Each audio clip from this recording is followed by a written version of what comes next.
Hay momentos en la historia que no ocupan titulares. No aparecen en los obituarios elegantes ni en las biografías autorizadas que se publican años después de la muerte, cuando el público ya no puede contradecir. No aparecen en las películas de homenaje ni en las compilaciones de discos que se venden como reliquias nostálgicas.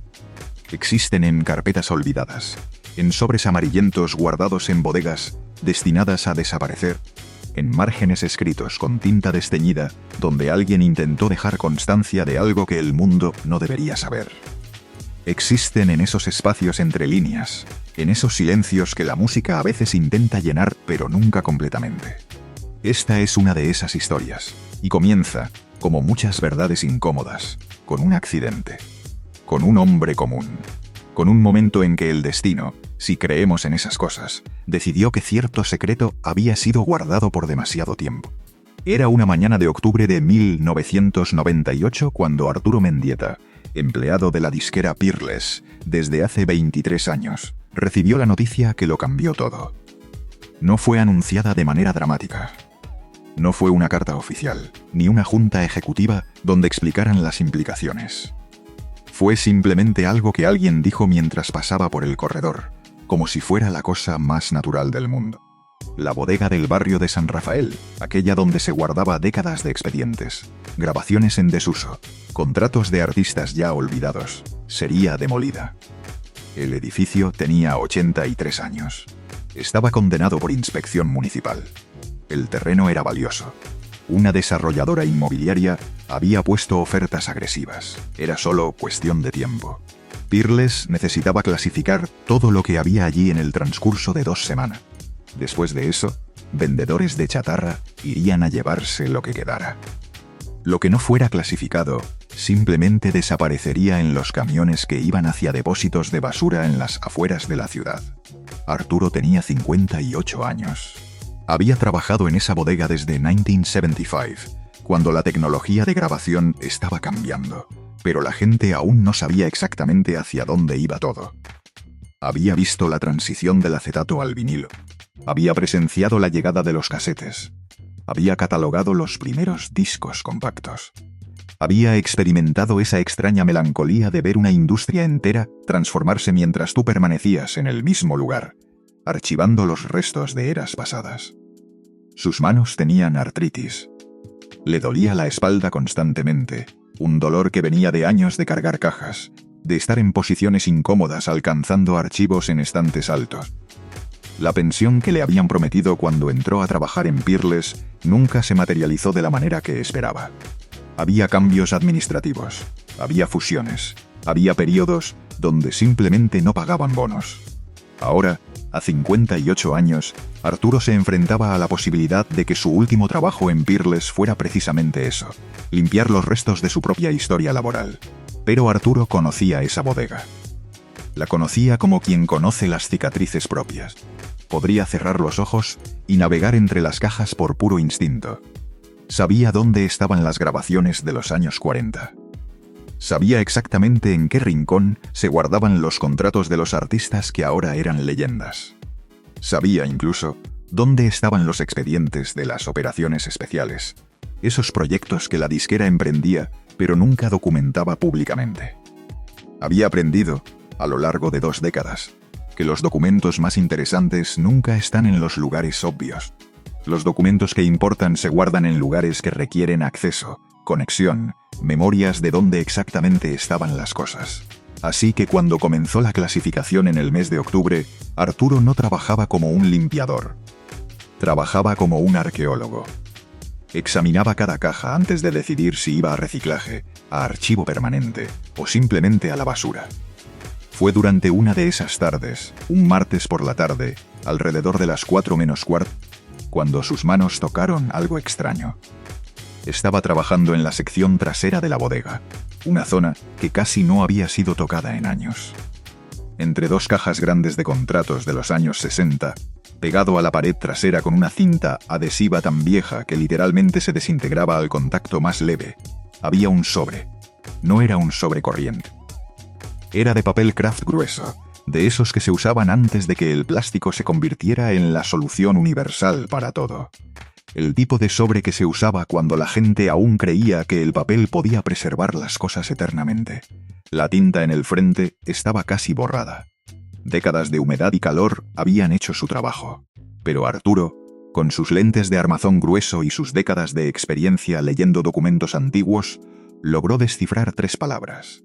Archivo, número 44. Sus manos temblaron ligeramente. No sabía por qué. Era solo un sobre, era solo papel. Pero había algo en esas palabras, en esa forma de denominar un expediente, que sugería que lo que estaba adentro era especial. Era categorizado de una manera que no seguía los procedimientos estándar de Peerless. Era, en cierto sentido, clandestino. Arturo lo sacó con cuidado. La cinta adhesiva se desmenuzó en sus dedos. Dentro del sobre había 17 hojas, no 18, no 19, exactamente 17, como si alguien hubiera contado cuidadosamente lo que iba dentro. La primera hoja contenía un encabezado mecanografiado en una máquina de escribir que no tenía la A perfectamente alineada, de manera que la letra aparecía ligeramente más arriba que el resto. Registro de operaciones especiales, año 1951.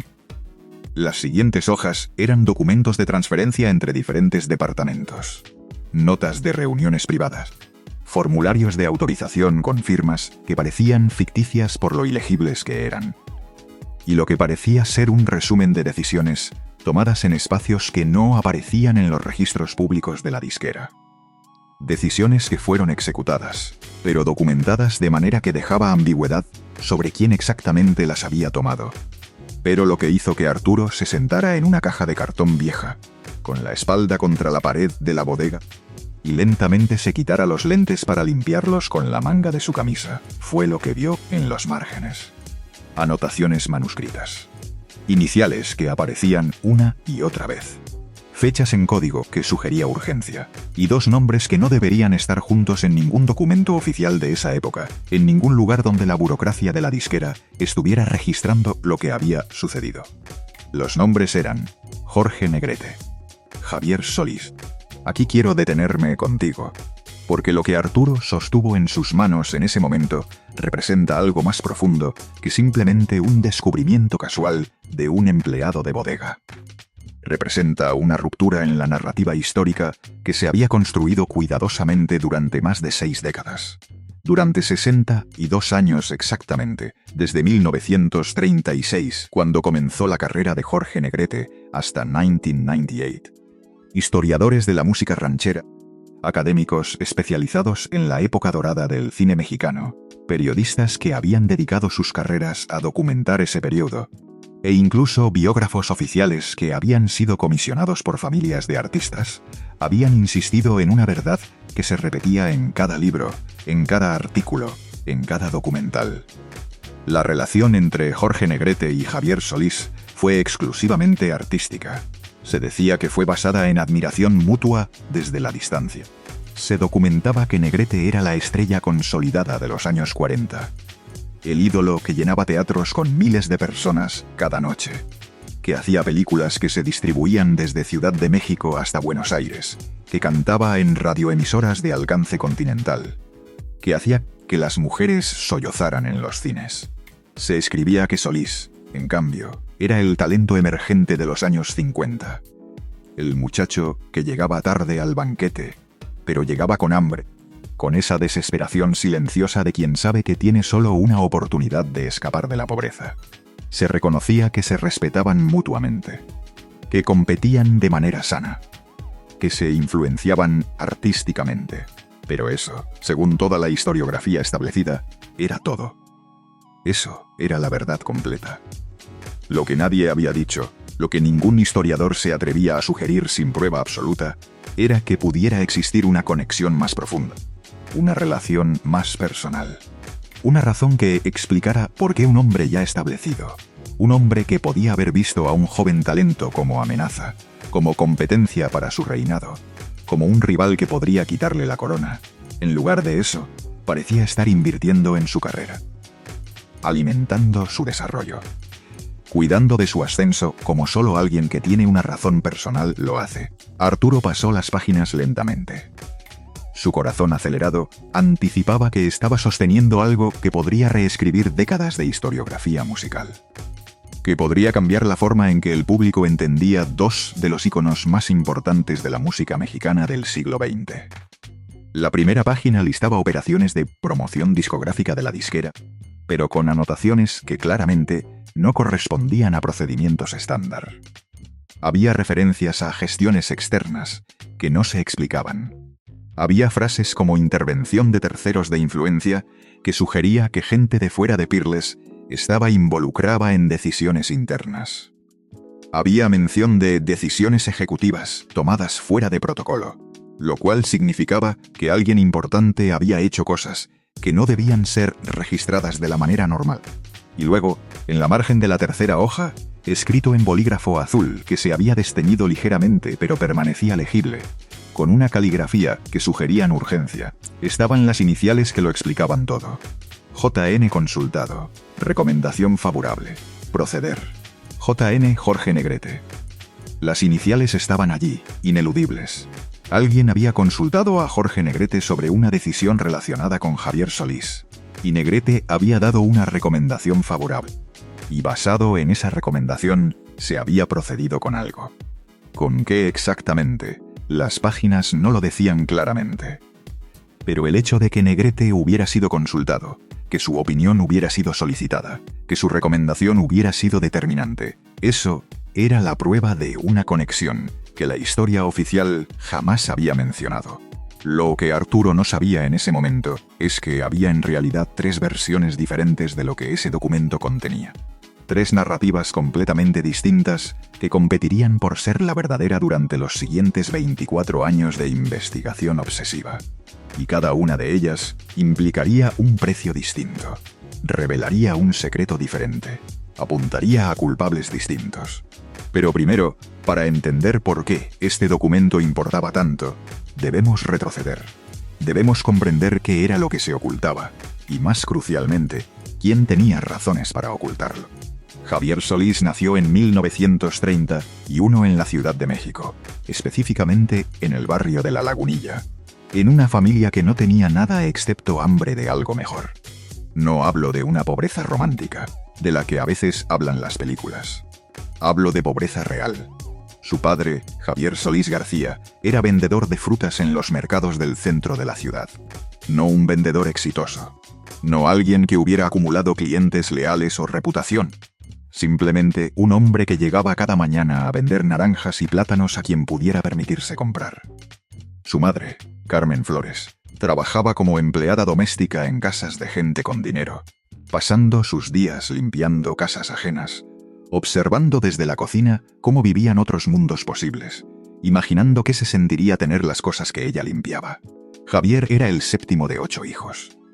Cuando digo que nació en la pobreza, no es una frase poética. Hablo de pisos de tierra en una recámara de 4 metros por 3 metros. Hablo de ropa remendada que se heredaba de hermano a hermano, en desorden de edad, de manera que la ropa más gastada la terminaba usando el menor. Hablo de dormir 5 personas en una recámara, de compartir cama, de noches donde no cabía nada más que respiración ajena. Hablo de desayunos que eran tortillas con sal. Hablo de la música como el único lujo que nadie podía arrebatarte, porque vivía dentro de tu pecho, y no requería dinero para existir. El niño Javier tenía una voz que sus vecinos describían con palabras que después aparecerían en periódicos, en críticas formales, en análisis académicos. Dulce, profundo, melancólico. Pero en La Lagunilla, en esos años 30, cuando la ciudad estaba recuperándose de la revolución, cuando todavía había gente viendo los efectos de la guerra civil, la voz del pequeño Javier era simplemente algo que hacía que los vecinos en los patios compartidos se acercaran para escuchar. A los 10 años ya cantaba en la iglesia. A los 13 participaba en concursos de radio amateur, esos programas donde los talentos noveles podían cantar en vivo durante 5 minutos si ganaban una pequeña competencia. A los 18 había perdido a su padre. Javier Solís García murió de una infección pulmonar que no fue tratada porque no había dinero para doctor. Murió en la misma casa donde nació su hijo. Murió mientras su hijo cantaba en la cocina, intentando hacer algo hermoso en medio del dolor. A los 21, Javier seguía siendo pobre. La pobreza seguía siendo su paisaje de cada día. Pero su voz había comenzado a ser escuchada. Había conseguido acceso a las estaciones nocturnas de radio, esas transmisiones donde los obreros se dormían escuchando baladas rancheras mientras sus esposas preparaban la comida del día siguiente en la cocina. Tenía un empleo como cantante de radio, lo cual significaba que ganaba lo suficiente para ayudar a su madre, pero no mucho más. Era lo suficiente para que la familia tuviera comida más regular. No era lo suficiente para escapar de la lagunilla. No era lo suficiente para ser realmente famoso, y entonces sucedió algo. Sucedió entre 1953 y 1954. No fue un descubrimiento repentino. No fue uno de esos momentos de película donde un productor está escuchando radio a altas horas de la noche, escucha la voz de Javier Solís, se sorprende y al día siguiente lo llama para ofrecerle un contrato millonario. Fue algo mucho más lento, mucho más misterioso. Su voz comenzó a aparecer en registros de Peerless de manera diferente. Las primeras grabaciones de Javier Solís como artista profesional no están documentadas de manera clara o consistente en los archivos públicos de la disquera. Hay un vacío de aproximadamente 8 meses, entre febrero y octubre de 1954, donde los registros son inconsistentes. Algunos expedientes lo muestran como solista en desarrollo, como alguien que estaba siendo entrenado. Otros lo muestran como cantante de coros en grabaciones más grandes, participando pero no siendo el centro. Hay facturas de estudio que detallan cargos por sesiones de grabación, pero no especifican exactamente qué roles jugó cada persona. Y luego, en octubre de ese año, aparece de pronto como artista destacado con derecho a facturación independiente. Como si alguien hubiera decidido oficialmente que Javier Solís era ahora un artista de Peerless, con todos los derechos y responsabilidades que eso implicaba. Como si alguien hubiera puesto su autoridad detrás de esa decisión de una manera que no requería explicación adicional. ¿Qué ocurrió en esos 8 meses que faltaban entre febrero y octubre de 1954?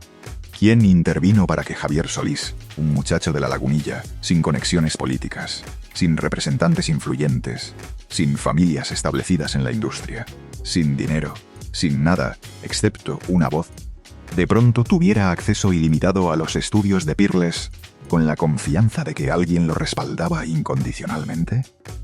El documento que Arturo encontró, el archivo 44, contenía anotaciones que sugerían una respuesta inquietante. Y esa respuesta involucraba al hombre que en 1954 era la máxima autoridad indiscutible de la música ranchera en México.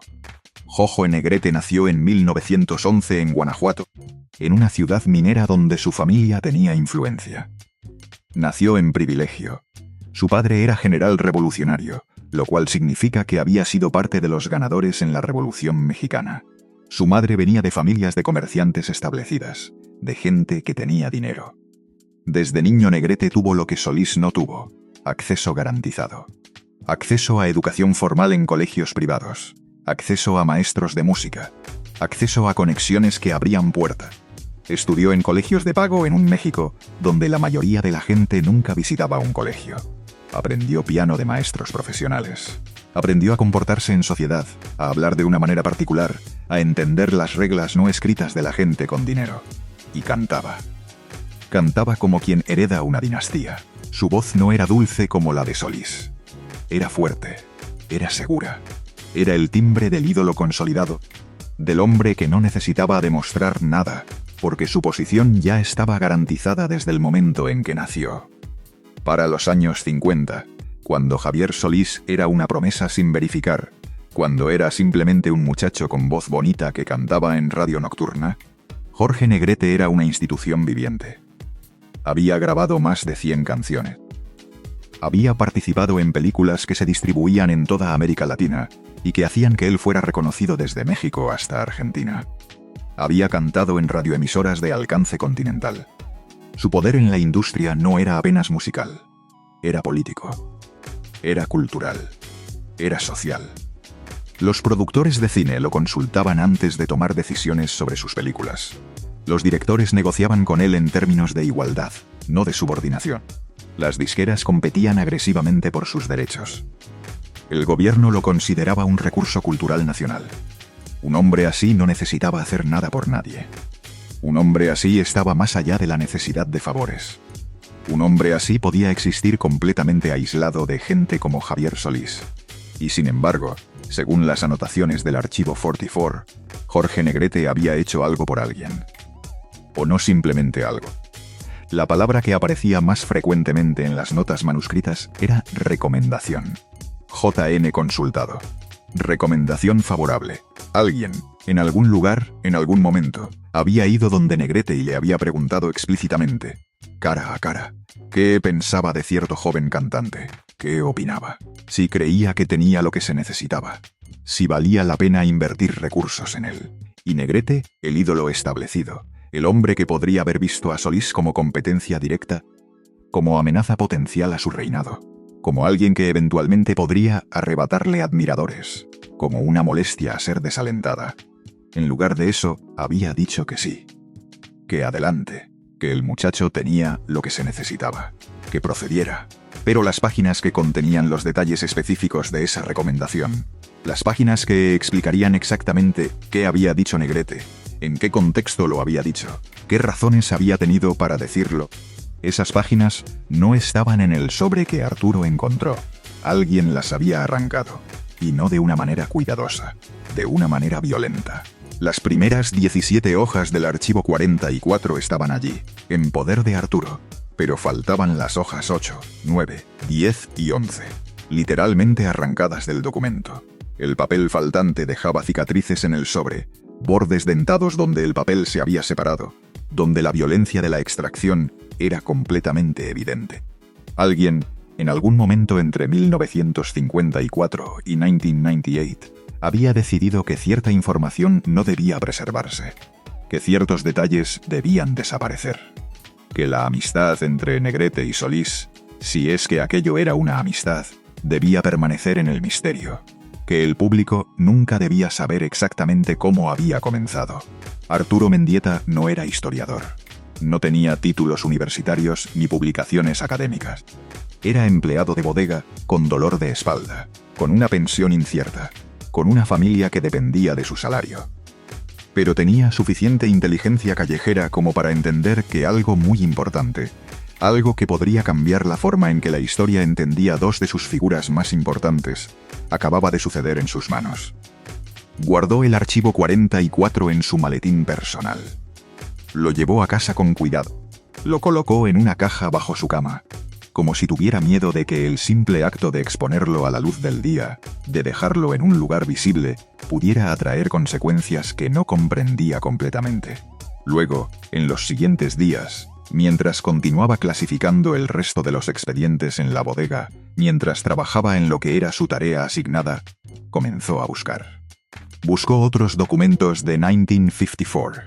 Buscó referencias a Javier Solís en los registros de Peerless. Buscó cualquier cosa que pudiera dar contexto a lo que ya tenía. Examinaba cada documento con nuevo interés. Entendía ahora que la bodega no era simplemente un lugar donde se guardaban cosas. Era un archivo de secretos. Era un lugar donde la historia real, la que no aparecía en los periódicos ni en las películas de homenaje, estaba documentada si alguien sabía exactamente dónde mirar. Lo que encontró fue un patrón curioso.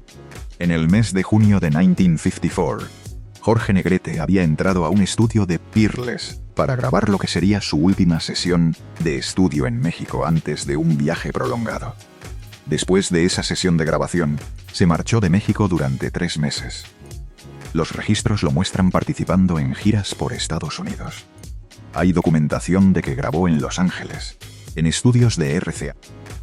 Hay menciones de apariciones en festivales musicales. Regresó en septiembre. Una semana exacta después de su regreso en el archivo, aparecen las primeras anotaciones sobre Javier Solís con el código JN, como si hubiera estado esperando, como si fuera la siguiente cosa en la agenda. ¿Era coincidencia? ¿O el viaje de Negrete, la distancia temporal, había sido precisamente el tiempo que se necesitaba para que las decisiones sobre el joven talento se gestaran en la mente de quien quiera que estuviera manejando su carrera?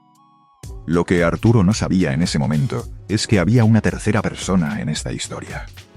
Alguien cuyo nombre no aparecería en el archivo 44 de manera explícita, pero cuya presencia se sentía en cada anotación, en cada página faltante, en cada decisión misteriosa tomada lejos de los escenarios públicos donde cualquiera podría verla. Su nombre era Carlos Macedo. Y él era el hombre que había destruido la verdad. Carlos Macedo era productor discográfico en Peerless desde 1948. Tenía acceso a todos los archivos. No simplemente acceso, sino dominio absoluto. Conocía todas las operaciones de la disquera mejor que los propios ejecutivos, porque mientras ellos iban y venían según los cambios de administración, según las fluctuaciones políticas, según los cambios en la propiedad de la compañía, Macedo se quedaba. Era institucional. Entendía la política interna de la disquera mejor que cualquier otra persona. Sabía quién tenía poder. Sabía cómo se tomaban realmente las decisiones. Sabía dónde se guardaban los documentos importantes. Era el tipo de hombre que sabe demasiado. Y el tipo de hombre que sabe demasiado siempre tiene razones para guardar secretos, para controlar la narrativa, para asegurar que cierta información nunca salga a la luz. Según una versión de los hechos que posteriormente emergería, Macedo había sido precisamente el intermediario entre Jorge Negrete y los ejecutivos de Peerless. Él había sido quien le preguntó a Negrete sobre Javier Solís. Él había sido quien documentó la recomendación favorable en el archivo 44. Él había supervisado la transición de Solís de cantante de radio novato a artista profesional de Peerless. Y años después, cuando las circunstancias cambiaron, cuando lo que parecía una simple recomendación artística se transformó en algo más complejo, cuando empezó a emerger que podía haber razones más profundas detrás de la intervención de Negrete, fue Macedo quien había arrancado las páginas del archivo 44. Fue Macedo quien había decidido que cierta información no debía ser preservada. Pero eso venía después. Por ahora, en la bodega de San Rafael en octubre de 1998. Lo único que Arturo Mendieta sabía era que tenía en sus manos un fragmento de verdad. Incompleto, mistificado, mutilado, pero verdad al fin. Y eso era suficiente para cambiar todo. Durante 3 meses, Arturo no habló con nadie sobre el archivo 44. No se lo contó a su esposa, no se lo mencionó a sus colegas en Peerless. Lo guardó en su casa, en una caja bajo su cama, como si tuviera miedo de que el simple acto de exponerlo a la luz pudiera atraer consecuencias que no podía anticipar. Porque sabía algo sobre la forma en que funciona la historia. Sabía que hay verdades que la gente poderosa prefiere mantener enterradas. Que hay secretos que tienen custodios. Que hay personas vivas que podrían tener interés en que ciertas cosas permanezcan ocultas. Durante esos 3 meses de silencio, continuó trabajando en Peerless como si nada hubiera sucedido. Llegaba a las 8 de la mañana. Clasificaba expedientes. Tomaba su descanso para el almuerzo a las 12:30. Volvía a trabajar a la 1. Se iba a las 5 de la tarde. Era rutina, era ordinario, era la vida de un hombre común. Pero en sus noches, en sus momentos libres, Arturo observaba, escuchaba conversaciones en los pasillos. Trataba de entender quién más sabía sobre la existencia del archivo 44. Porque si él había encontrado algo en una bodega destinada a la demolición, ¿cuántas otras personas sabían que existía? ¿Cuántas otras personas lo habían visto alguna vez, en años pasados, cuando aún estaba completo? ¿Cuántas otras personas habían decidido conscientemente no actuar? Fue durante este periodo de observación y silencio cuando Arturo cometió lo que después consideraría el error más crucial de su búsqueda de la verdad.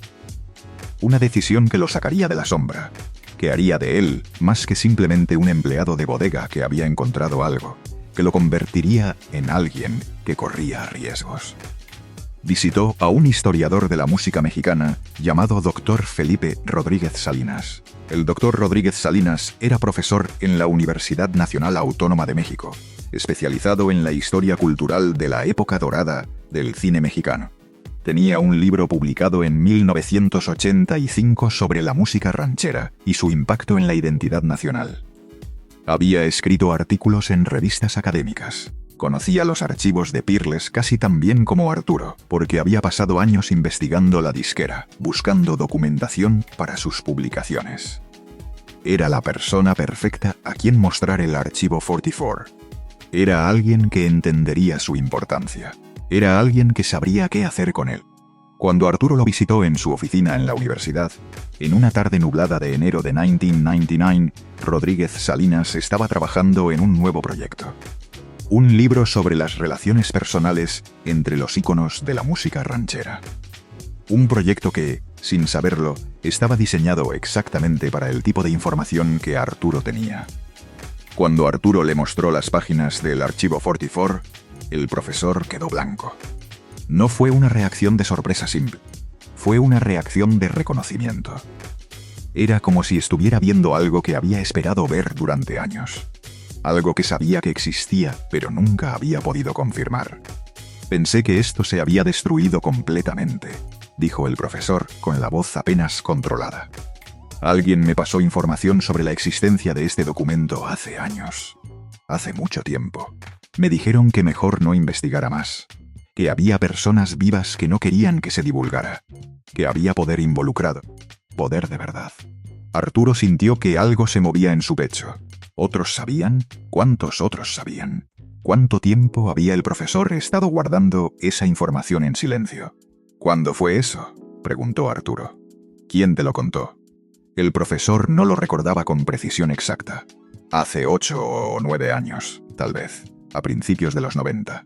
La persona que le había contado era un investigador, alguien que había trabajado en Peerless en los 70. Esa persona ya no vivía en la Ciudad de México.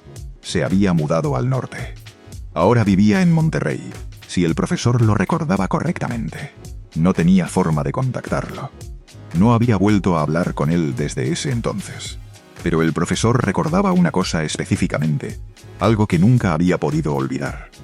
La persona le había dicho que el documento completo, el archivo 44 sin las páginas faltantes, contenía información que no solo afectaba la reputación de Jorge Negrete y Javier Solís, sino que implicaba a otras figuras de la industria musical.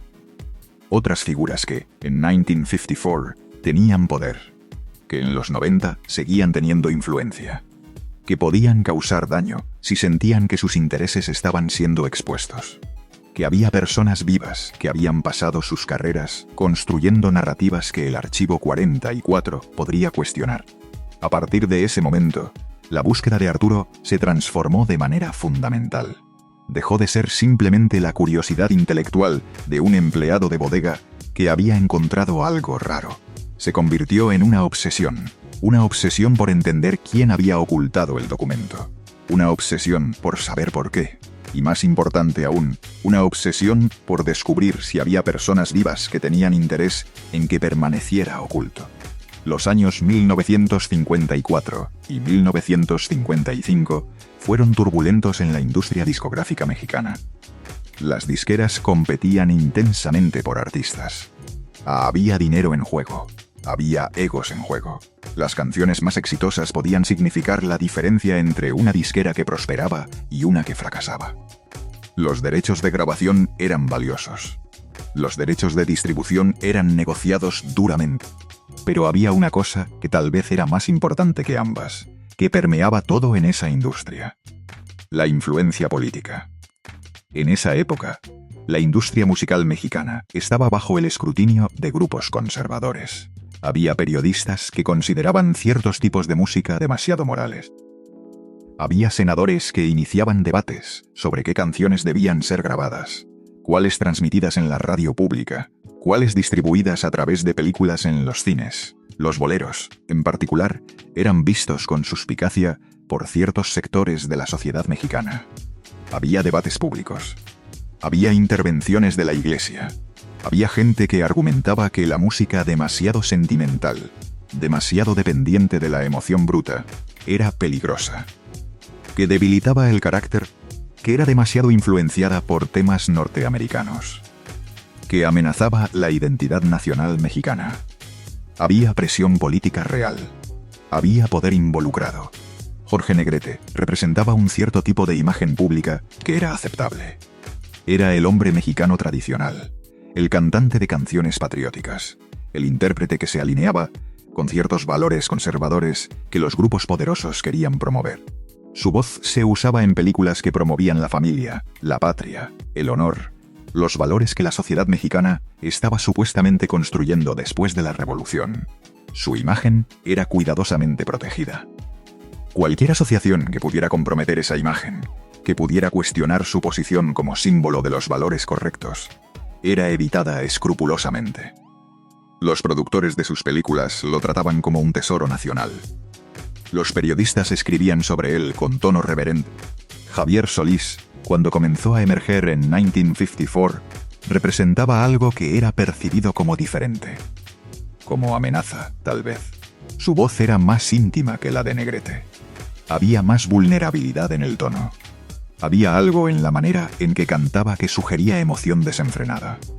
Sus canciones, aunque eran boleros tradicionales, tenían una melancolía que algunos sectores consideraban demasiado moderna, demasiado influenciada por el jazz norteamericano, demasiado distante de la mexicanidad ortodoxa que Negrete representaba tan efectivamente. ¿Qué pasaría, entonces, si el público descubriera que el ídolo conservador, el representante de la mexicanidad pura, el hombre que simbolizaba los valores correctos, había personalmente ayudado a lanzar la carrera de alguien cuyo estilo representaba una dirección diferente? Una dirección modernista, casi peligrosamente cosmopolita. ¿Qué sucedería si la recomendación de Negrete hacia Solís fuera interpretada no como un acto de generosidad artística, sino como una contradicción política? Como una confesión de que incluso Negrete, el guardián de la tradición, reconocía que el futuro de la música mexicana estaba en direcciones que él mismo no representaba completamente. Esa contradicción, pensaban los hombres que manejaban la imagen de Negrete, debía permanecer oculta, no por el bien de Solís, sino por la preservación de la narrativa pública de Negrete. Y así, las páginas 8, 9, 10 y 11 del archivo 44 fueron arrancadas. Fueron destruidas. O guardadas en un lugar tan seguro que durante 44 años permanecieron fuera del alcance de cualquier historiador, cualquier investigador, cualquier persona que quisiera reconstruir la verdad. Arturo pasó los siguientes meses en investigación obsesiva.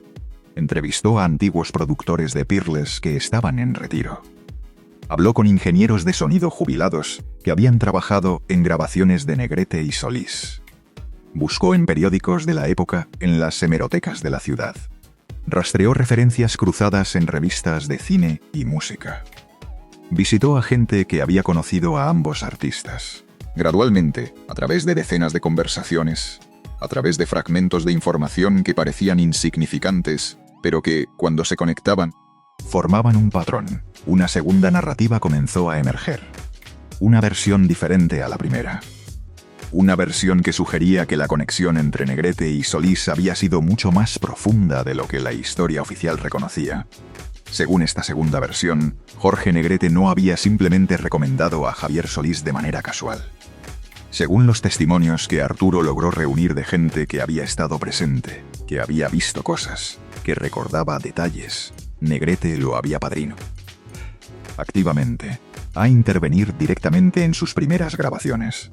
Había estado presente en estudios, había sugerido arreglos musicales, había contribuido ideas sobre cómo debía desarrollarse la voz de Solís.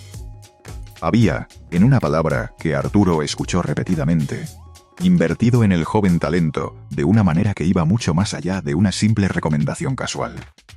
Un ingeniero de sonido jubilado, un hombre llamado Gustavo Álvarez, que había trabajado en Peerless desde 1946 hasta 1982, le dijo a Arturo una tarde en su departamento en la colonia Roma, que recordaba muy claramente haber visto a Negrete en los estudios de Peerless durante las primeras sesiones de Solís. No era oficial, dijo Álvarez, sus manos temblando mientras sostenía una taza de café. Negrete no figuraba en ningún papel. No cobraba nada, por lo que yo sabía. No estaba contratado. No había documentación de su presencia, pero estaba allí. Escuchaba a Solís cantar. Le hacía sugerencias. Le decía exactamente cómo posicionarse frente al micrófono. Como un maestro con su aprendiz. Como un padre con su hijo. Otra perspectiva emergió de una pianista que había participado en algunas de las primeras grabaciones de Solís. Una mujer ya anciana llamada Clara Mondragón. Ella describió a Negrete de manera diferente. más como un protector que como un mentor. Jorge sabía que el muchacho era talentoso, dijo Clara, pero también sabía que la industria era despiadada. Absolutamente despiadada. Que los productores querían explotar a los jóvenes cantantes, especialmente si venían de familias sin recursos, sin conexiones. Querían usarlos, querían tomar sus ganancias, querían controlarlos. Jorge lo cuidaba. Se aseguraba de que Javier no fuera estafado, de que los contratos fueran justos, de que los honorarios se pagaran completos, de que recibiera trato respetuoso. Era más que música, era solidaridad. Solidaridad, el concepto parecía incongruente. Jorge Negrete, el ídolo establecido, la mayor estrella de su generación, sintiendo solidaridad verdadera hacia Javier Solís, el emergente. ¿Por qué? Porque una vez Negrete también había sido joven y talentoso. Aunque no, porque Negrete nunca había sido pobre, nunca había tenido que luchar de la manera que Solís luchaba. Porque reconocía en Solís algo de sí mismo, algo que podría haber sido si las circunstancias hubieran sido diferentes. O porque había razones más complejas, más profundas, más personales, que las anotaciones del archivo 44 nunca capturaron completamente. Las preguntas se multiplicaban, las respuestas permanecían esquivas. Aquí es donde la narrativa se comienza a fragmentar de verdad. Porque a medida que Arturo recopilaba testimonios, cada testimonio contradecía parcialmente a los anteriores. No de manera fundamental, no de una forma que cuestionara la veracidad de cada persona, sino en detalles, en matices, en la tonalidad de la relación entre Negrete y Solís. Alguien decía que habían sido amigos íntimos, como hermanos. Otro decía que era apenas una relación profesional, cordial pero distante. Uno describía a Negrete como generoso, magnánimo, alguien que disfrutaba ayudando talento joven. Otro lo describía como alguien que necesitaba controlar a las personas a su alrededor, que disfrutaba teniendo poder sobre gente más joven y menos establecida. La verdad, en lugar de cristalizarse en una narrativa clara, se hacía más nebulosa. Se fracturaba en múltiples versiones que competían entre sí, y cada versión decía algo diferente. Algo que implicaba consecuencias diferentes. Y luego sucedió algo que Arturo no había anticipado completamente. Algo que transformaría su investigación de una búsqueda académica a algo con riesgos reales. Una persona desapareció. Su nombre era Rodrigo Vázquez. Era un hombre de 74 años en 1999, cuando Arturo finalmente logró contactarlo. Rodrigo había trabajado como asistente personal de Jorge Negrete desde 1946 hasta la muerte de Negrete en 1953.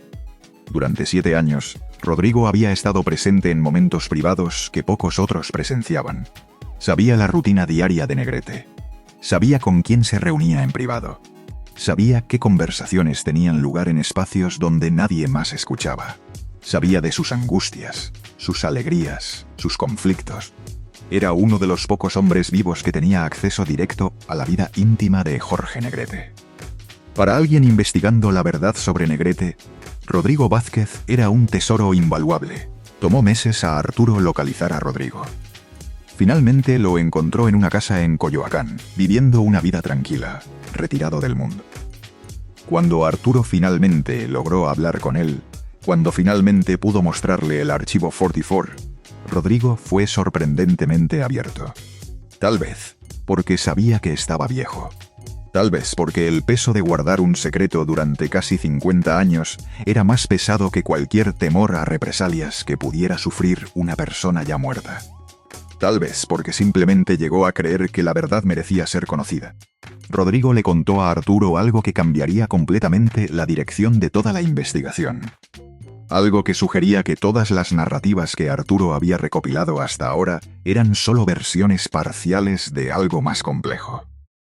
La verdad sobre Jorge y Javier no es lo que ustedes creen, dijo Rodrigo, sus ojos fijos en la ventana como si mirara algo en el pasado. Cuando Jorge les da su apoyo a Javier, cuando lo recomienda, cuando está presente en sus grabaciones, no es porque sea generoso, es porque está asustado. Arturo sintió que su corazón aceleró. Una respuesta. Finalmente una respuesta que parecía explicar cosas. ¿Asustado de qué?, preguntó Arturo. ¿Asustado de quién? ¿Qué es lo que Negrete temía tanto que lo haría invertir en la carrera de un muchacho desconocido? Rodrigo sonrió. Fue una sonrisa triste, como si sonriera a un fantasma que solo él podía ver. Una sonrisa que sugeraba que estaba recordando algo que lo había perseguido durante décadas. Javier Solís sabía algo, dijo Rodrigo. Algo sobre Jorge. Algo que podría haber destruido su reputación. Algo que podría haber arruinado todo lo que había construido. Y Jorge, en lugar de pelear contra ello, en lugar de negar, en lugar de intentar silenciar a la persona que sabía, decide hacer un trato. Ayuda a Javier a iniciar su carrera de verdad. A cambio, Javier mantiene el secreto. Rodrigo pausó. Arturo notó que sus manos temblaban ligeramente. El problema es que no todos estaban de acuerdo con ese trato. Especialmente no los hombres que manejaban la imagen pública de Jorge. Los ejecutivos, los publicistas, la gente que se beneficiaba de mantener a Negrete como símbolo puro de los valores mexicanos correctos. Ellos no querían que ni siquiera existiera la posibilidad de chantaje. Querían que no hubiera documentación, que no hubiera registro de ningún tipo de vulnerabilidad en Jorge Negrete, que no hubiera evidencia de que él estaba bajo presión de alguien. Así que cuando aparece este documento, este archivo 44, que evidencia que Javier Solís tenía algún tipo de poder sobre Jorge, ellos hacen lo que tienen que hacer. Destruyen las páginas que contienen prueba de que el trato existió. Arturo estaba al borde del pánico emocional. Su mente corría, intentando procesar. ¿Cuál era el secreto? ¿Qué era tan importante que podría haber destruido a Negrete? ¿Y qué era el secreto?, preguntó Arturo, sus palabras apenas controladas. ¿Qué era lo que Javier Solís sabía sobre Jorge Negrete, que era tan devastador que requería un trato silencioso? Rodrigo sonrió de nuevo, pero esta vez, la sonrisa llevaba consigo algo final, algo que sugería que esto era todo lo que diría. Que lo que sabía, lo que había guardado durante décadas, era precisamente lo que iba a llevar a la tumba. Eso, dijo, Javier Solís nunca lo contó, ni siquiera a su esposa, ni siquiera en su lecho de muerte, cuando todos estaban esperando palabras de sabiduría acumulada.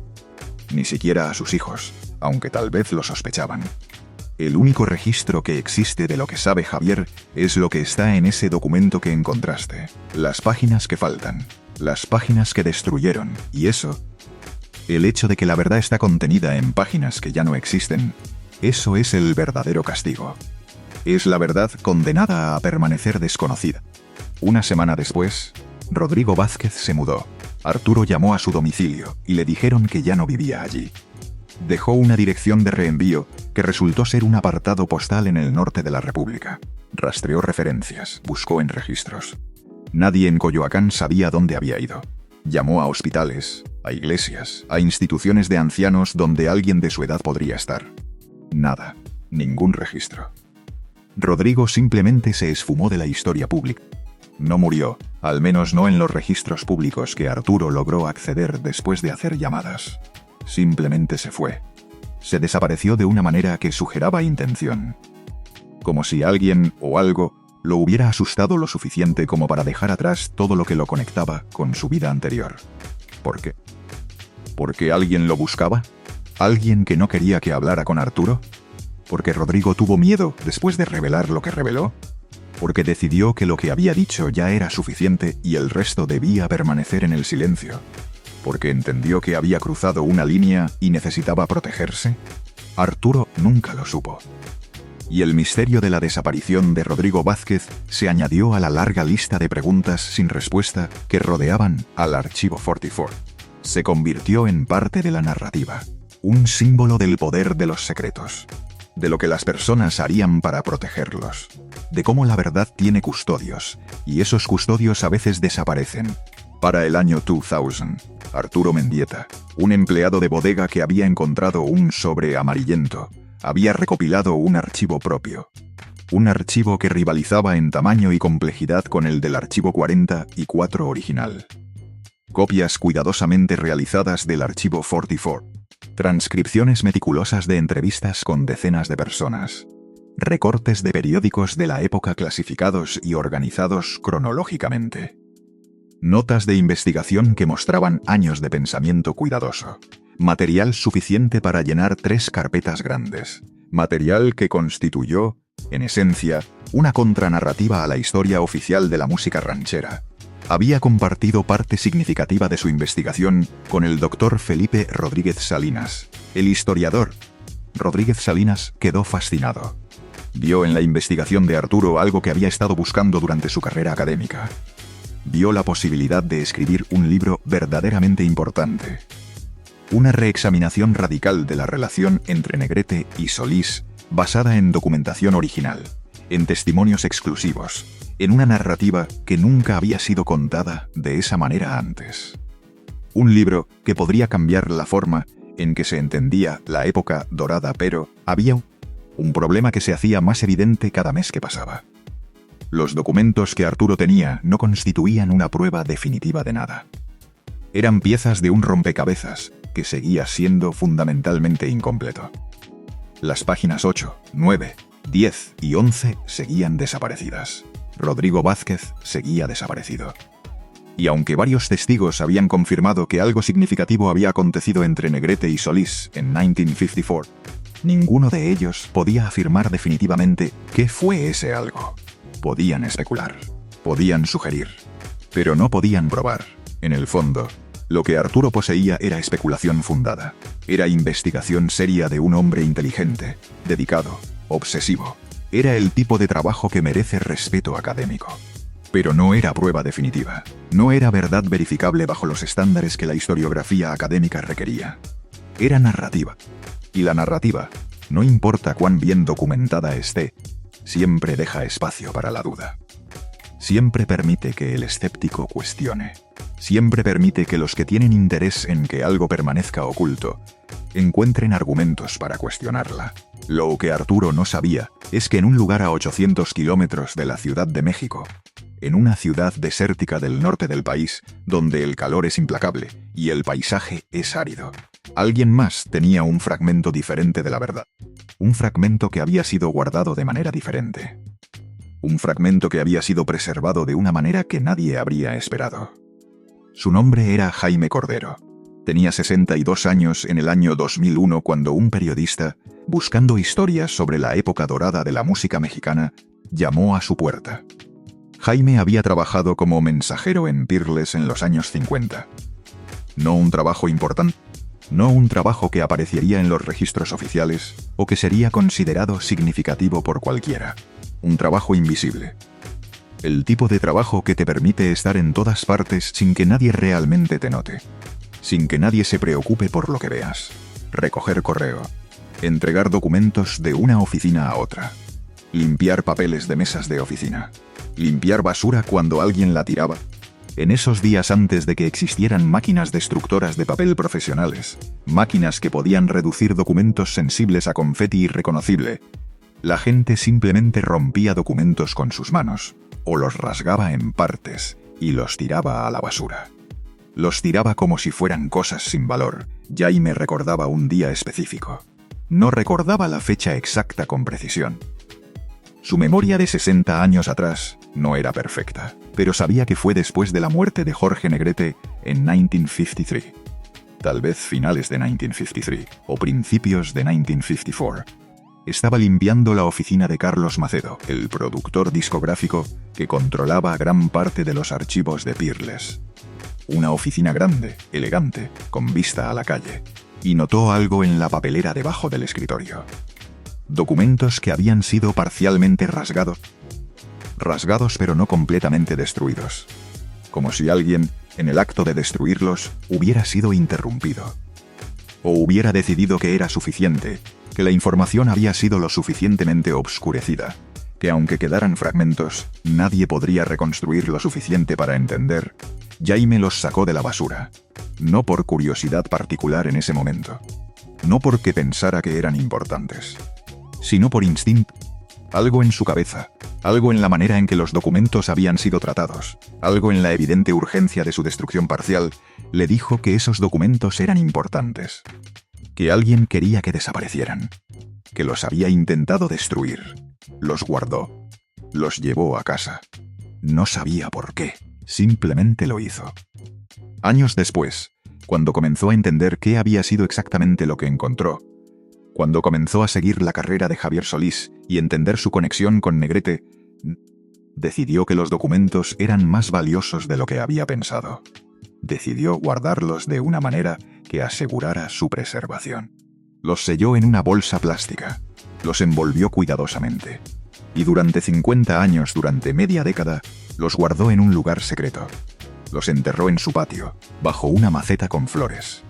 Durante décadas, Jaime Cordero no habló con nadie sobre ellos. No fue por miedo, exactamente, aunque tal vez había algo de eso. Fue simplemente porque no sabía a quién decirle.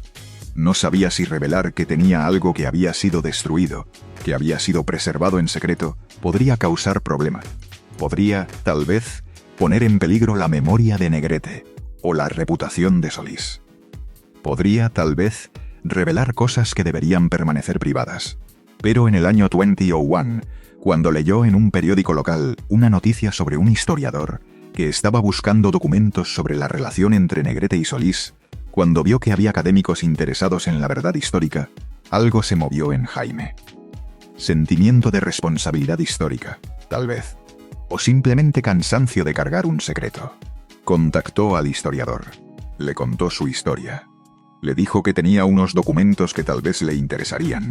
Le dijo que eran viejos, que estaban dañados, que parecían haber sido deliberadamente destruidos, pero que aún existían, que podían ser reparados, que tal vez contenían información que alguien estaba buscando.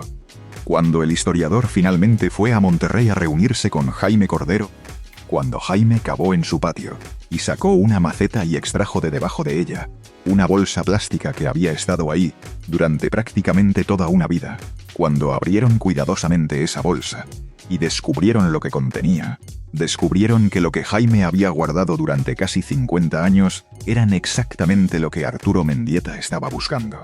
Las páginas 8, 9, 10 y 11 del archivo 44. Las páginas que habían sido arrancadas, las páginas que alguien había intentado destruir. Pero aquí viene la parte más complicada de esta historia de verdad y secreto. La parte que hace que todo sea más confuso, no menos. Las páginas que Jaime había preservado, aunque estaban dañadas, aunque estaban rasgadas, aunque tuvieron que ser cuidadosamente reparadas con cinta adhesiva de archivo y trabajo delicado, no decían exactamente lo que nadie había imaginado. El contenido era diferente a lo que Rodrigo Vázquez había insinuado. Era diferente a lo que los rumores en la industria musical habían sugerido durante décadas. Era diferente, incluso, a lo que el propio Arturo Mendieta había comenzado a especular basado en el contexto de las páginas que sí tenía. Las páginas faltantes del archivo 44 revelaban que la recomendación de Jorge Negrete en favor de Javier Solís no había sido hecha por miedo a un secreto que Solís poseía. Había sido hecha por una razón completamente diferente. Una razón que implicaba no solo a Negrete y Solís, sino a una tercera persona. Una que implicaba decisiones morales complejas. Una que implicaba el sacrificio real de alguien que nadie había considerado en el cálculo de la verdad. Lo que decían las páginas faltantes, lo que estaba escrito en la letra clara y cuidadosa de la mecanografía de 1954, era esto. Javier Solís era, técnicamente, medio hermano de Jorge Negrete. No eran hermanastros de la manera que la gente entiende ese término típicamente. No compartían un padre o una madre viva que estuviera en sus vidas. Lo que compartían era algo más extraño, más complicado, más enraizado en los secretos de una generación anterior. Algo que requería explicación. El padre de Jorge Negrete, el general revolucionario que había ganado su posición durante la Revolución Mexicana, era un hombre que tenía más de una vida. Tenía su vida oficial, su vida pública, la vida que aparecía en registros. Pero tenía también otra vida. Una vida privada.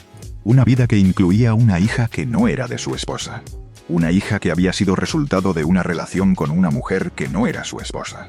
Una hija que existía, que vivía, pero que no podía ser reconocida públicamente, sin causar escándalo, sin comprometer su posición, sin revelar complicidades que la sociedad mexicana de esa época prefería mantener ocultas. Esa hija, años después, se casó. Tuvo su propia vida. Y tuvo un hijo. Su nombre era Javier Solís. Legalmente, en los registros públicos, no había conexión. No había apellido compartido. No había relación documentada entre Javier Solís García y Jorge Negrete. El padre de Javier no era, oficialmente, el general revolucionario. Pero existe una verdad genética, un vínculo de sangre, una obligación moral que trasciende la legalidad. Una conexión que, aunque no puede ser hablada en voz alta, es real. Cuando Jorge Negrete descubrió esto, muy probablemente en 1954, cuando Solís tenía 23 años, enfrentó una decisión que era fundamentalmente imposible. Podía mantener el secreto. Podía permitir que su hermanastro, su sangre, su conexión con un hijo del general revolucionario que fue se quedara en la pobreza de la Lagunilla. Podía permitir que cantara en estaciones de radio nocturnas, sin nunca acceder al tipo de oportunidades que su propia clase social le había dado a él, simplemente por nacer en la familia correcta, en circunstancias correctas. Podía existir como si Javier Solís no existiera realmente. Como si el vínculo de sangre que los conectaba fuera irrelevante, podía actuar. Podía usar su poder, su influencia, su acceso sin límites a la industria musical para abrir puertas. Podía convertirse en lo que Gustavo Álvarez había descrito, un maestro con su aprendiz. Lo que Clara Mondragón había descrito, un protector que cuida de manera desinteresada. Lo que Rodrigo Vázquez había sugerido, un hombre asustado, pero asustado de que la verdad saliera a la luz si no actuaba, no asustado de un secreto que Solís poseía sobre él. La decisión que hizo, según las páginas que Jaime Cordero había preservado, fue actuar. Fue elegir la sangre sobre la convención social. Fue elegir reconocer, de manera silenciosa, a su hermanastro. Fue actuar como si la conexión que los unía fuera suficientemente importante como para invertir en ella, como para cuidarla, como para protegerla. ¿Asustado de qué? No de chantaje por un secreto vergonzoso que Solís poseía, de revelación, de que si no actuaba, si algo sucedía a Javier Solís, si su carrera fracasaba, si su vida se tornaba amarga, si alguien hacía preguntas, si alguien conectaba los puntos entre un general revolucionario muerto hacía décadas, un hijo ilegítimo desconocido, y un muchacho pobre de la Lagunilla, toda la verdad podría salir a la luz.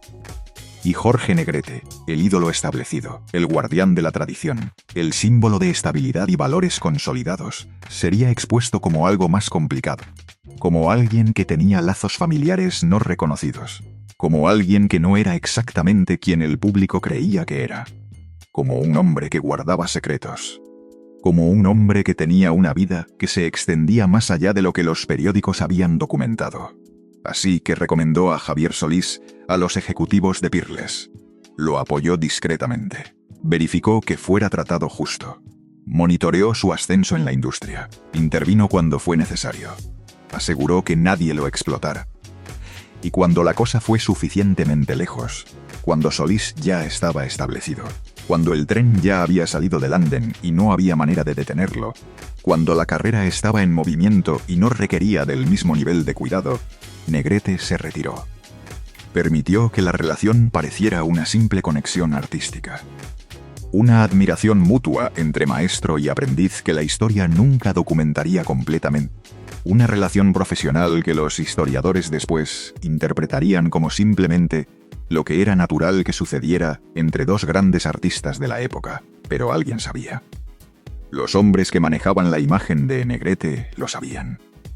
Los ejecutivos de Peerless que tenían interés en mantener ciertas narrativas puras lo sabían, y decidieron que esa información no debía existir en forma de documento, que las páginas que lo explicaban todo debían ser arrancadas, destruidas, escondidas, para que nunca surgiera ninguna pregunta sobre la pureza de la imagen de Negrete.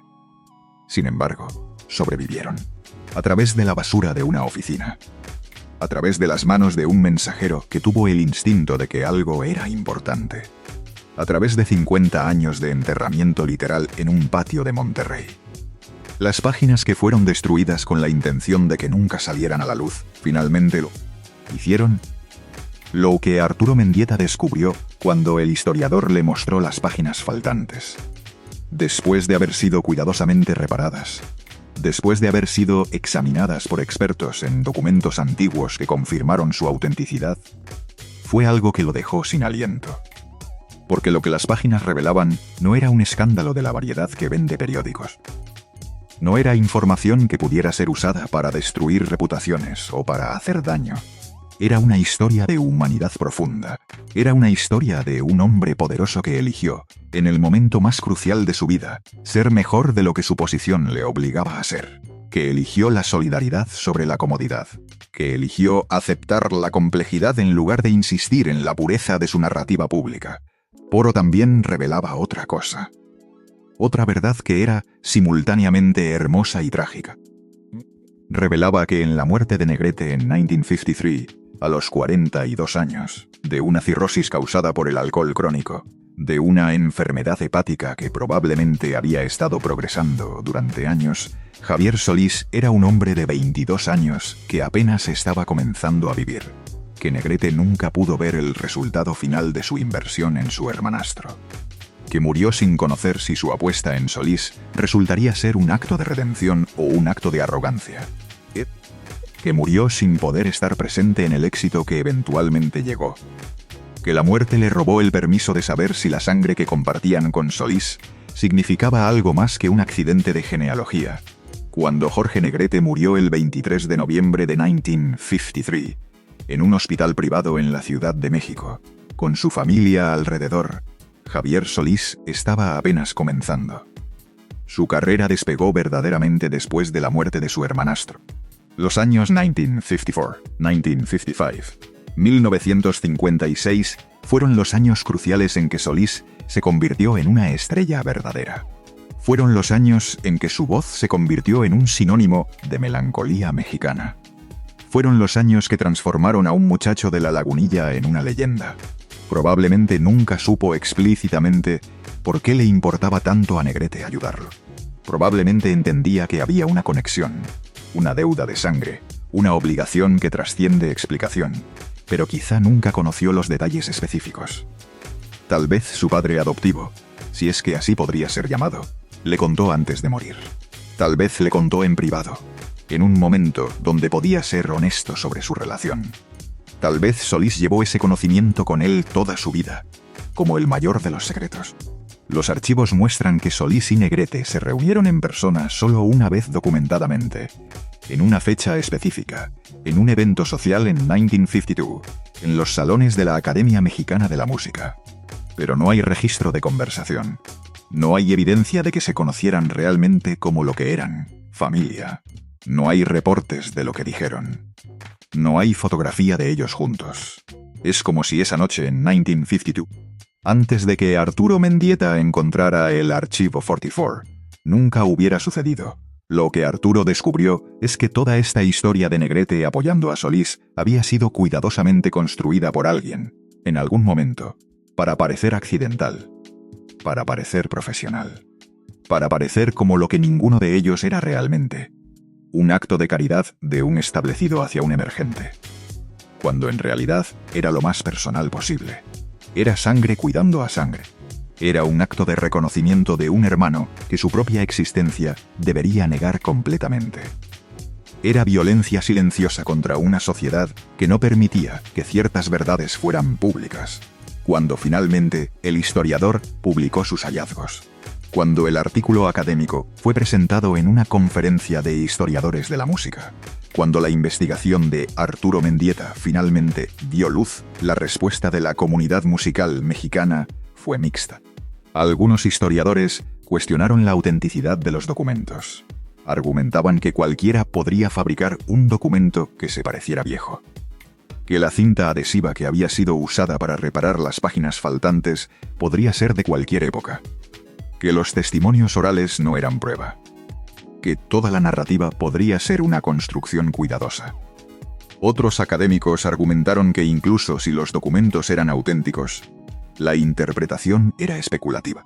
¿Cómo podía estar seguro de que Javier Solís era realmente mediohermano de Negrete? ¿Cuál era la documentación genealógica completa? ¿Dónde estaban los registros de nacimiento? ¿Los testigos legales? La prueba de que el general revolucionario había tenido realmente una hija fuera del matrimonio. Todo esto era teoría, decían. Todo esto era especulación basada en documentos que pudieron haber sido fabricados, o que pudieron haber sido malinterpretados. La verdad como resulta siempre en estos casos, es que no había documentación genealógica perfecta. No había certificados de nacimiento que conectaran explícitamente a un general revolucionario muerto a un muchacho de la Lagunilla.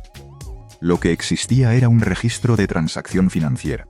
Lo que existía era un viaje a archivos de registros civiles en pueblos perdidos, buscando registros de nacimiento, buscando evidencia de matrimonios, buscando pistas de parentesco.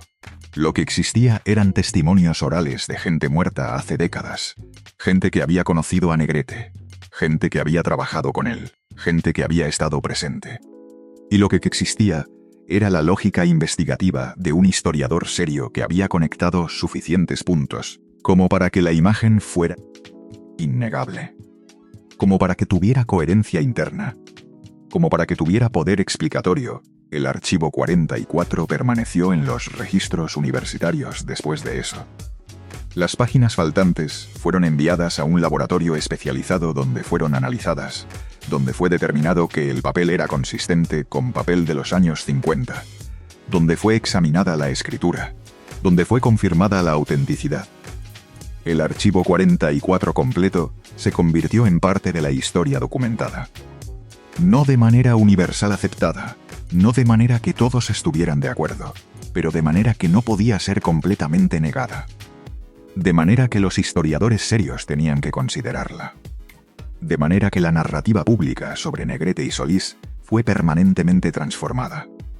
Aquí quiero detenerme de nuevo contigo, porque lo que sucedió después del descubrimiento es tan importante como el descubrimiento mismo. Porque cuando la verdad finalmente salió a la luz, cuando fue publicada, cuando fue académicamente legitimada, no fue celebrada unánimemente. Fue resistida. Fue desafiada. Fue lentamente absorbida por la industria musical, que toda su vida la había estado ocultando, pero que ahora no tenía opción de seguir negándola completamente. Fue como ver a una institución darse cuenta lentamente de que sus fundamentos no eran lo que pensaba que eran. La familia de Javier Solís fue contactada por periodistas, por historiadores, por gente que quería confirmación, que quería detalles, que quería una bendición familiar para los hallazgos. Su viuda y sus hijos fueron buscados. Se les hizo una pregunta simple, una pregunta que cambiaría de manera fundamental la forma en que entendían el legado de su padre. ¿Sabían ustedes que Javier Solís era hermanastro de Jorge Negrete? ¿Sabían que compartían sangre? Las respuestas fueron variadas. Algunos miembros de la familia dijeron que siempre lo habían sospechado, que había indicios que alguien que conocía a Javier sabría reconocer, que su relación con Negrete era demasiado protectora para ser simplemente artística, que él hablaba de Negrete de una manera que sugeraba más que admiración profesional, que había melancolía en la forma en que lo mencionaba. Otros miembros de la familia dijeron que Javier nunca les lo había confirmado explícitamente, pero que había indicios suficientes. Suficientes indicios como para que la pregunta no fuera completamente sorpresiva. Como para que cuando les fue contado, algo hiciera clic. Como para que reconocieran una verdad que siempre habían sabido, pero que nunca habían sido capaces de articular, lo que fue verdaderamente sorpresivo. Lo que fue más impactante que el descubrimiento del archivo 44 mismo, fue algo más fundamental. Fue descubrir que durante toda su vida pública, durante todos los años en que fue una leyenda, durante los 59 años de su existencia, Javier Solís había guardado un secreto tan profundo que incluso su familia había accedido, tácitamente, a no preguntar sobre él. Que había optado por vivir como si no fuera quien realmente era. Como si la sangre que corría en sus venas fuera simplemente sangre, sin implicaciones legales o políticas o artísticas o familiares. Javier Solís murió en 1979, el 26 de abril, de un infarto. Murió en el hospital, rodeado de familia. Murió habiendo vivido una carrera musical extraordinaria. Murió siendo una leyenda. Murió siendo una figura histórica de la música mexicana. Murió sin que la historia oficial supiera, sin que la mayoría del público supiera, que detrás de la melancolía de su voz había una melancolía más profunda aún. La melancolía de un hombre que amaba la música no como expresión pura de sí mismo, sino como la única manera de ser honesto, sin realmente confesando nada. Como la única manera de reconocer a su hermano sin poder reclamarlo como tal. Como la única manera de reconocer a su hermano sin poder reclamarlo como tal. En los archivos de Peerless, después del descubrimiento del archivo 44 completo, fue encontrado más material. Material que había sido guardado discretamente, que había sido preservado de manera segura, que había sido protegido. Fueron encontradas notas manuscritas de Jorge Negrete dirigidas a Solís que nunca fueron enviadas. Cartas que permanecieron en archivos privados. Negrete escribía sobre la carga de no poder hablar de su relación verdadera. Escribía sobre el dilema de amar a alguien a quien no podía reclamar públicamente como suyo. Escribía sobre el costo de vivir en silencio. Escribía en términos cifrados que solo tenían sentido una vez que se entendía la conexión genealógica. Una de esas cartas, que fue encontrada después de la muerte de Negrete, pero que nunca fue enviada, nunca fue leída por Solís, decía esto. A veces pienso que la mayor traición que puedo hacerle a alguien que comparte mi sangre es fingir que no lo conozco. Pero la mayor protección que puedo ofrecerle es exactamente eso, el anonimato de nuestra conexión. Que el mundo lo ame por quien es, no por quien nació siendo. Que su voz sea escuchada como la voz de un artista, no como el eco de un secreto de familia. Que sea libre en la manera que yo no pude ser libre. Eso es el sacrificio de no ser padre, de no ser tío, de no ser hermano de la manera que naturalmente seríamos. Es el precio de la prudencia. Y es un precio que he pagado cada día desde que entendí quién eras realmente. La ironía, por supuesto, es que al final, el mundo terminó sabiendo exactamente por quién Javier Solís había nacido siendo. Exactamente lo que Jorge Negrete había intentado proteger, permaneciendo en silencio. Exactamente lo que los hombres que destruyeron páginas habían intentado enterrar. A través de papeles encontrados en basura. A través de un empleado que tuvo el instinto de que algo era importante. A través de un historiador que no abandonó la búsqueda. A través de un viejo que finalmente decidió que la verdad merecía ser conocida. Porque la verdad, como descubrió Arturo Mendieta en su investigación obsesiva de 44 meses, no necesita documentación perfecta para existir. La verdad puede vivir en la música. La verdad puede vivir en la melancolía de una voz. La verdad puede vivir en las decisiones que un hombre poderoso toma a favor de alguien que lo ama, sin siquiera saber que lo ama. La verdad puede ser cantada. Puede ser respirada en cada nota. Puede ser la razón por la cual ciertas canciones hacen que las personas llorasen sin entender por qué. Arturo Mendieta murió en 2015, el 23 de marzo, a los 75 años. Pasó sus últimos años trabajando con el historiador en la reconstrucción completa de la historia de Negrete y Solís. Escribió un libro que nunca fue publicado formalmente por una editorial comercial, pero que circuló entre académicos, entre estudiosos de la música mexicana, entre gente que entendía la importancia de lo que había descubierto. En ese libro, escribía sobre el momento en que encontró el archivo 44, sobre el sentimiento de sostenerse en las manos un fragmento de verdad que alguien había intentado borrar, sobre la responsabilidad que esto implicaba. No fuimos nosotros quienes creamos esta historia. Escribió Arturo en las páginas finales de su libro inédito.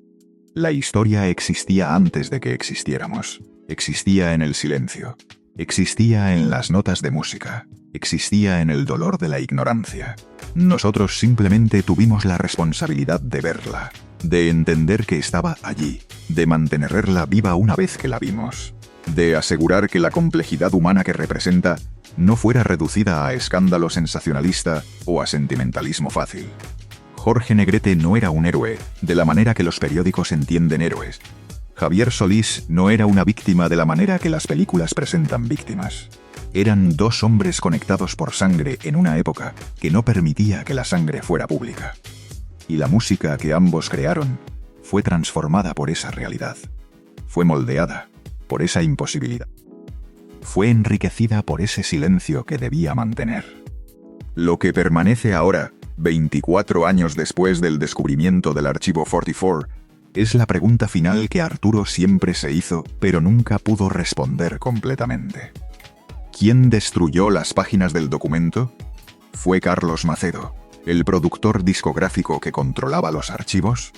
¿Fue alguien en la familia de Negrete que quería proteger la privacidad del ídolo muerto?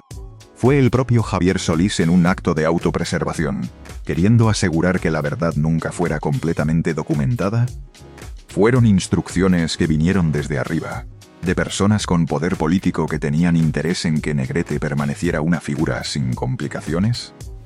Los registros no revelan una respuesta clara. Carlos Macedo murió en 1980, y uno sin haber hablado públicamente sobre el archivo 44. Su familia no reveló documentación. Sus diarios, si es que los tenía, no fueron liberados públicamente. Lo que quedó fue especulación fundada, la posibilidad razonable de que el hombre que sabía la verdad, o los hombres que sabían la verdad, simplemente eligieron guardarla. Que destruyeron el documento no porque tuvieran miedo de la verdad, sino porque entendían algo que nosotros, leyendo esta historia décadas después, a veces olvidamos en nuestro deseo de ser radicales, en nuestro deseo de exponer todo. Que la verdad, cuando es asunto del corazón de las personas, cuando atañe a los vínculos más íntimos, cuando tiene que ver con la manera en que la familia se define, no siempre necesita ser hablada en voz alta para ser real. Que hay verdades que vivimos en el silencio. Que hay complicidades que respetamos sin palabras. Que hay familias que se reconocen a través de la música en lugar de a través de los apellidos. Que hay hermanos que se aman a través de canciones. Y que a veces, la verdad más importante no es la que está en el documento. No es la que puede ser escrita y archivada y publicada en libros académicos. Es la que está en el hecho de que alguien, en algún momento, fue lo suficientemente importante para que alguien más poderoso eligiera arriesgar su reputación. Para que eligiera en silencio, en secreto, ser mejor de lo que su posición le permitía ser. De lo que la sociedad le permitía ser. De lo que la historia documentaría. Eso es lo que el archivo 44 revela, finalmente. No es un escándalo de la variedad que vende periódicos. No es una revelación que destruye reputaciones. Es un acto de amor, un acto de familia. Es Jorge Negrete mirando a un muchacho que comparte su sangre. Un muchacho que vive en la pobreza que Negrete dejó atrás años antes. Un muchacho que tiene una voz que el mundo merece escuchar, y diciendo sin palabras, en silencio, a través de acciones: yo veo quién eres, y voy a asegurar que el mundo vea eso también. Aunque sea bajo la mentira de que simplemente te reconozco como un talento extraordinario. Aunque sea bajo la ficción de que esto es simplemente profesional. Aunque sea bajo el velo del silencio. Voy a cuidarte, porque somos familia. Sé que esta verdad, ahora que la conoces, te ha movido profundamente. Tal vez te preguntabas quién tenía derecho a guardar secretos que importaban. Tal vez te preocupaba que la gente que amamos nunca sepa realmente cuánto los cuidamos. Tal vez entendiste en el cuerpo que la protección más profunda a veces se parece al abandono, y que el amor más verdadero a veces tiene que disfrazarse de indiferencia profesional para poder existir. Tal vez reconociste en esta historia algo de tu propia familia, algo de tus propios secretos, algo del silencio que a veces es el único acto de amor posible. Los documentos están ahora en archivos universitarios, donde pueden ser consultados por investigadores. El historiador Felipe Rodríguez Salinas finalmente escribió su libro, que fue publicado en una pequeña editorial académica, y que circula entre estudiosos. La música de ambos artistas sigue sonando, sigue siendo escuchada, enriquecida por el conocimiento de su conexión. Y nosotros, los que quedamos después de Arturo y Rodrigo y Jaime, y todos los que guardaron o revelaron secretos, tenemos que decidir qué hacer con esta verdad. Si la contamos, si la interpretamos de manera justa, si permitimos que cambie la forma en que escuchamos sus voces, si reconocemos que la historia no es simplemente lo que está documentado en periódicos y películas, si entendemos que detrás de toda leyenda hay una vida complicada, detrás de todo ídolo hay un ser humano que sufre, que ama, que toma decisiones imposibles, porque ese es el verdadero poder del archivo 44. No es el documento en sí. Los documentos son simplemente papel. Pueden ser quemados, pueden ser destruidos, pueden ser echados a la basura.